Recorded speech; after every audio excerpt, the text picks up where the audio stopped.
रायदुर्गम नाम के एक गांव में शंभू नाम का एक बच्चा रहता था। बेचारा अनाथ था। उस गांव के मंदिर में वो रहता था। अपना भूख मिटाने के लिए वो मंदिर का प्रसाद खाया करता था।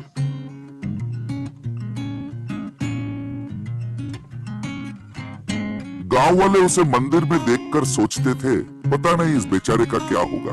वो बोला करते थे, पर जब वो उसे रुपया देना चाहते थे वो इनकार कर देता था। मुझे पैसे नहीं चाहिए, कोई काम हो तो दिला दीजिए। उसकी ऐसे विचार देखकर सब खुश होते थे और उसे आशीर्वाद दिया करते थे। एक दिन चंद्रिका नाम की एक छोटी सी बच्ची अपने माँ बाप के साथ मंदिर आई। उसके हाथ में एक खिलौना था। शंभू उस खिलौने को घूरे जा रहा था। बच्ची ने उसकी मन की बात समझी, उसके पास आई और उसे खिलौना देते हुए बोली, ये लो, खेलो। शंभू खुश होकर खिलौना लेने ही वाला था, वो रुक गया। नहीं नहीं, मैं कोई भी चीज ऐसे ही नहीं लेता, उसने कहा। उस बच्ची ने थोड़ी देर सोची। ठीक है, मैं तुम्हें एक काम बताती हूँ, अगर तुम वो कर लो तो मैं ये खिलौना तुम्हें दे दूंगी। शंभू खुश होकर बोला, ठीक है, क्या काम करना है, जल्दी बताओ। बच्ची ने कहा, आज हमारे इंग्लिश मास्टर ने एक टंग ट्विस्टर दिया है, उसे जल्दी जल्दी 10 बार बोलना पड़ेगा। हमारी कक्षा में कोई नहीं बोल पाया, अगर तुम बोल लोगे तो ये खिलौना तुम्हारा होगा। शंभू ने कहा, टंग ट्विस्टर है, चलो बताओ, मैं कोशिश करके देखता हूँ। बच्ची ने कहा, She sells seashells on the seashore। इसका मतलब है शी मतलब लड़की, सेल्स मतलब बेचती है, seashells माने शंख होते हैं। ऑन द seashore, seashore माने समंदर के किनारे, वो समंदर के किनारे शंख बेचती है। चलो एक बार कोशिश करो। फिर शंभू ने कहा, सी सेल्स, शी शेल्स। वो कह रहा था, बच्ची ने उसे रोका। seashells नहीं बाबा, she sells। She shells, sea shells on the sea shore. तो बच्ची ने कहा, seashells नहीं बाबा, she sells। इस बार Shambhu, she sells, sea shells on the sea shore, उसने आहिस्ते से बोला। तो बच्ची ने कहा, इतने आहिस्ते से तो कोई भी बोल लेगा, जल्दी जल्दी बोलो। इस तरह 10 बार जल्दी जल्दी बोलना है, ये आसान नहीं है, मैं जानती हूँ। अच्छे से प्रैक्टिस करो, अगले शुक्रवार मैं फिर मंदिर आऊंगी, तब तक तुम जरूर बोल लोगे। कहकर वो चली गई। शंभू गांव के रास्ते चलते हुए जा रहा था और She sells seashells on the seashore. She sells seashells on the seashore. She sells seashells on the seashore. वो बड़बड़ाते हुए जा रहा था। इस तरह बड़बड़ाते हुए वो गांव का सीमा रेखा पार कर गया।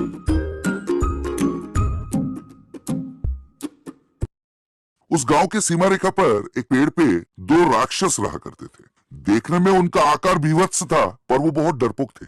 इसलिए उन दोनों को राक्षसों के जात से ही निकाल दिया था। दोनों को रहने का कोई जगह नहीं था, तो उस पेड़ पर आके रहने लगे।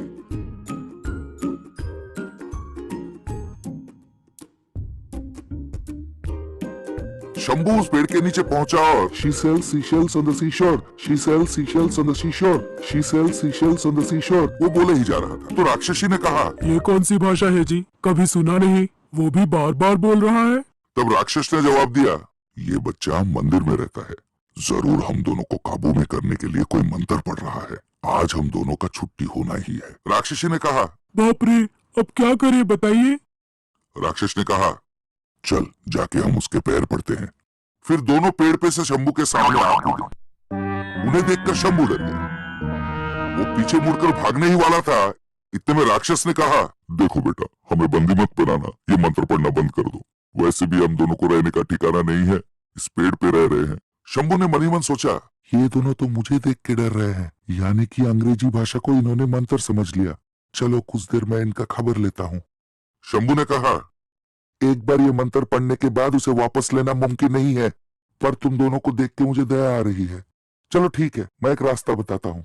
तुम दोनों भी अगर इस मंत्र को पढ़ोगे तो उसकी शक्ति कम हो जाएगी और तुम्हें कोई नुकसान नहीं होगा। राक्षसी ने खुश होते हुए सोचा, चलो अच्छा हुआ, कोई रास्ता तो निकला।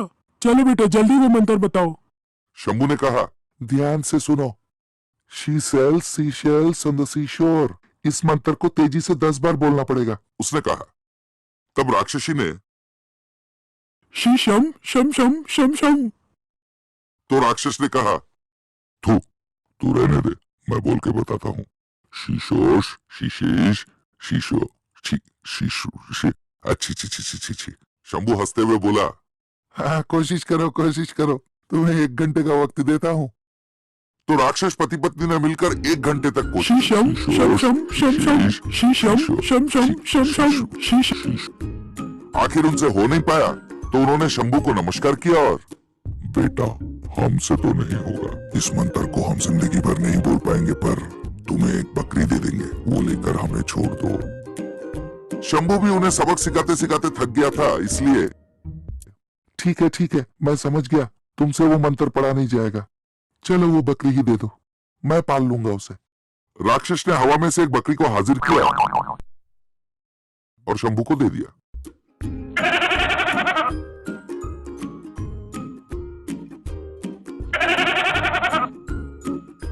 उस दिन रात मंदिर में शंभू ने बकरी को घास खिलाया और उसके सर पे हाथ फेरा।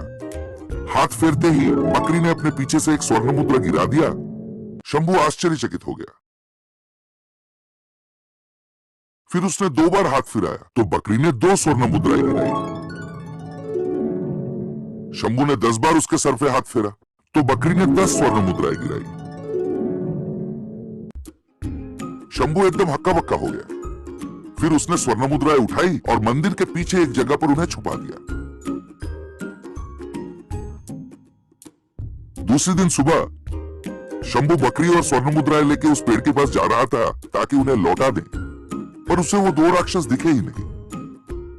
तब शंभू ने सोचा कि ये बकरी तो भगवान का देन है। फिर उन पैसों से वो स्कूल में भर्ती हो गया। जितनी उसकी उम्र बढ़ती गई वो उतना पढ़ाई करता गया। कुछ पैसे गरीबों में बांट भी देता था। जब भी आसपास के गांव में सूखा पड़ता वो बकरी के सर पे हाथ फेरता, फिर स्वर्ण मुद्राएं लेकर उन गांव वालों में वो बांट देता था।